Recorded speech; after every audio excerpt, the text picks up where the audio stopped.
सबके दाता राम स्वामी राम सुखदास जी महाराज। एक बार की बात है, बादशाह अकबर कहीं जंगल में शिकार के लिए गए। साथ में बहुत आदमी थे, पर दैव योग से जंगल में अकेले भटक गए। आगे गए तो एक खेत दिखाई दिया। उस खेत में पहुंचे और उस खेत के मालिक से कहा, भैया मुझे भूख और प्यास बड़ी जोर से लगी है, तुम कुछ खाने पीने को दे दो, मैं राज्य का आदमी हूँ। उस आदमी ने कहा, ठीक, आप हमारे तो मालिक ही हो। यह कहकर उसने भोजन करा दिया। खेत में ऊख गन्ना थी, ऊख का रस पिला दिया। आराम करने के लिए खटिया बिछा दी। इससे बादशाह बहुत राजी हुआ। उसको ऐसा लगा कि ऐसा बढ़िया शरबत मैंने कभी नहीं पिया। जंगल में रोटी भी बड़ी मीठी लगती है, फिर जिसमें भूख भी लगी हुई हो, क्या बात। जब बादशाह वापस जाने लगा तो उस किसान से कहा, कभी तुम्हारे काम पड़ जाए तो दिल्ली में आ जाना, मेरा नाम अकबर है, किसी से मेरा नाम पूछ लेना। और फिर कहा, कलम दवात कागज ला, तुझे कुछ लिख दूं। खेत में ना कलम है, ना दवात है, ना कागज है। खेत में रहने वाला बेचारा पढ़ा लिखा तो था नहीं, फूटा हुआ मिट्टी का घड़ा था। वह सामने रख दिया और एक कोयला ले आया। बादशाह ने घड़ी की ठीकरी के भीतर में लिख दिया। वह बेचारा पढ़ा लिखा था नहीं। अकबर ने कहा, मेरे से जब मिलने आओ तब इसको साथ लेकर आ जाना। उसने कहा, ठीक है। उसने उस लिखे हुए घड़े के टुकड़े को रख लिया। कई वर्षों तक पड़ा रहा।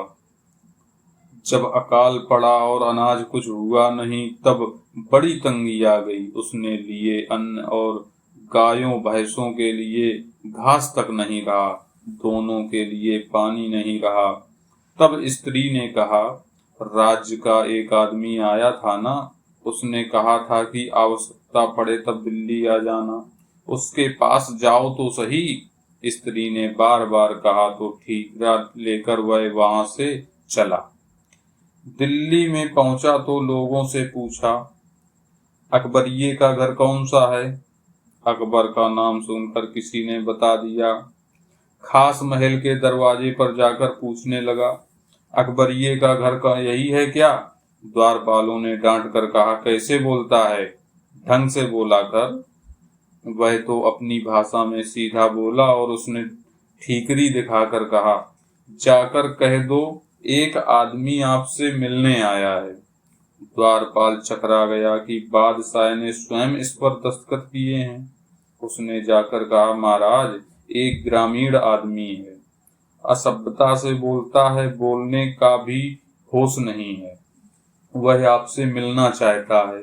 उसे बुलाया। बादशाह ऊंचे सिंहासन पर बैठा था। उसने देखकर कहा, ओ अकबरिया, तू तो बहुत ऊंचा बैठा है। बादशाह ने कहा, आओ भाई बैठो। उसे बैठाया और कहा, तू थोड़ी देर बैठ जा, मेरी नमाज का समय हो गया है, इसलिए मैं नमाज पढ़ूं। अब किसान देखता है कि उसने कपड़ा बिछाया है और वह उस पर उठता है बैठता है। अकबर ने जब नमाज पढ़ ली और आकर बैठा तो उस किसान ने पूछा, यह क्या कर रहे थे। बादशाह ने जवाब दिया, परवरदिगार की बंदगी कर रहा था। किसान ने कहा, मैं तो समझा नहीं। तो कहा, ईश्वर है ना, यानी उस परमात्मा की हाजिरी भर रहा था। कितनी बार करते हो। 5 बार। 5 बार उठते बैठते हो। क्यों। जिसने इतना दे रखा है उसकी हाजिरी भरता हूँ। मैं तो एक बार भी हाजिरी नहीं भरता हूँ, फिर भी सब दे रखा है और दे रहा है, तुम्हें 5 बार करनी पड़ती है। अच्छी बात। जय राम जी की। अब जाता हूँ। ऐसा कहकर जाने लगा तो पूछा कि क्यों आया था। मेरी स्त्री ने कह दिया था कि तुम दिल्ली जाओ, तब आया और यहाँ तुमको देखा, तुम तो 5 बार नमाज पढ़ते हो। जब आपको परमात्मा से मिला तो अब आपसे मैं क्या लूं? मुझे कुछ करना नहीं पड़ता है, तो भी वह परमात्मा मुझे देता है। अब तेरे से क्या लेना है? अरे भैया, तुझे जो चाहिए सो ले ले। बादशाह ने कहा, नहीं, इतनी मेहनत से तुम्हें मिली हुई चीज मैं मुफ्त में कैसे ले लूं? ऐसा कहकर अपने घर चला आया। स्त्री ने पूछा, क्या हुआ? उसने कहा, अपने प्रभु को याद करो, जो सबका मालिक है वही सबको देता है। वह हमारा उनका सबका मालिक है, उसमें कोई पक्षपात नहीं है। वह सबका है तो हमारा भी है। अब अपने उस राज्य के आदमी से क्या मांगे जो कि स्वयं भी मांगता है। इसलिए भगवान का भरोसा रखो, उनका नाम लो। कई चोर मिलकर चोरी करने गए। बाहर उस किसान का घर था, उसके पास वे चोर छिप कर रहे। उस घर में वे दोनों पति पत्नी आपस में बात कर रहे थे। स्त्री पति से बोला, दिल्ली गए और कुछ लाए नहीं? तो उसने कहा, क्या लावें, हमारे पास कुछ था ही नहीं, कुछ कमाते। इस पर पति ने उत्तर दिया, अब तो भगवान देंगे तब ही लेंगे, भगवान पर ही हमने छोड़ दिया। भगवान पर छोड़ दिया तो कुछ काम धंधा तो करो। उसने कहा, काम धंधा किए बिना भी धन मिलता है, पर मैं लेता नहीं हूँ। ठाकुर जी की मर्जी होगी तो घर बैठे भेज देंगे।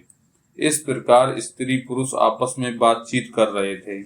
उसने अपनी स्त्री को धीरज मधाते हुए कहा, अब वर्षा भी हो गई है, खेती करेंगे, सब काम ठीक हो जाएगा, कोई चिंता की बात नहीं है। मैं तो भगवान के भरोसे रहता हूँ, मैं लेता नहीं हूँ। भगवान के देने के बहुत तरीके हैं, छप्पर फाड़ कर देते हैं। उसने कहा, सुन, आज की ही बात बताऊं। मैं नदी किनारे गया, नदी में बाढ़ आ गई, पानी बहुत बढ़ गया, जिससे किनारा कट गया। वहां शौच जाकर हाथ धोने लगा तो मेरे को दिखा वहां कोई बर्तन है, ऊपर से रेत निकल गई थी और ढक्कन दिया हुआ एक चरु पड़ा था। उसको मैंने खोल कर देखा तो उसमें सोना चांदी असरफियां भरी हुई थी, बहुत धन था। मैंने विचार किया कि अपने तो यह लेना नहीं है, ठाकुर जी स्वयं भेजेंगे तब लेंगे, पता नहीं यह किसका है। इसलिए ढक्कन लगाकर मैं वह वापस आ गया। स्त्री ने पूछा कि वह कहाँ पर, कौन सी जगह है? तो उसने सब बता दिया कि ऐसे वहाँ एक जाल का वृक्ष है, उसके पास में है। चोर इनकी बातों को सुन रहे थे। उन्होंने सोचा कि यह किसान तो पागल है, अपने तो वहां चलो और कहीं चोरी करेंगे तो कहीं पकड़े जाएंगे, धन वहां मिल ही जाएगा। वे वहीं गए जहां किसान ने हाथ धोए थे। ढक्कन ढकते समय उस किसान से कुछ भूल हो गई थी, ढक्कन कुछ खुला रह गया। उसके जाने के बाद एक सांप आकर उस बर्तन के भीतर बैठ गया। ज्यों ही चोरों ने उसका ढक्कन खोला कि सांप ने फुंकार मारी। उन्होंने जोर से ढक्कन बंद कर दिया। अब चोरों ने विचार किया कि उस किसान ने हमको देख लिया होगा, हमें मारने के लिए ही उसने यह सब बात कही थी। इस चरु में ना जाने कितने जहरीले सांप बिच्छू भरे हैं। इस चरु को उसके घर में ही गिरा दो, जिससे ये सांप बिच्छू उनको काट कर मार देंगे। अब इस चरु को बांधकर उसी किसान के घर पर ले गए। वे दोनों सो गए थे। उन चोरों ने छप्पर फाड़कर चरु उल्टा कर दिया, जिससे सारा माल घर में गिर गया और स्वयं आप भाग गए। ऊपर से पहले सांप गिरा, उस पर सोने के सामान सहित वह चरु गिरा, जिससे सांप तो वहीं दबकर मर गया। इस प्रकार भगवान छप्पर फाड़ कर देते हैं। सवेरे जब दोनों जगे और घर में देखा तो धन का ढेर लगा हुआ है। अब किसी से क्यों मांगे? भगवान किस तरह से देते हैं इसका पता ही नहीं लगता। जो भगवान का भरोसा रखता है वह कभी भी खाली नहीं जाता। भूखा रह सकता है, नंगा रह सकता है, लोगों में अपमान हो सकता है, परंतु उसके मन में दुख नहीं हो सकता। जो भगवान पूरा भगवान पर पूरा भरोसा रखता है वह हर हाल में प्रसन्न रहता है। स्वामी राम सूरदास जी महाराज।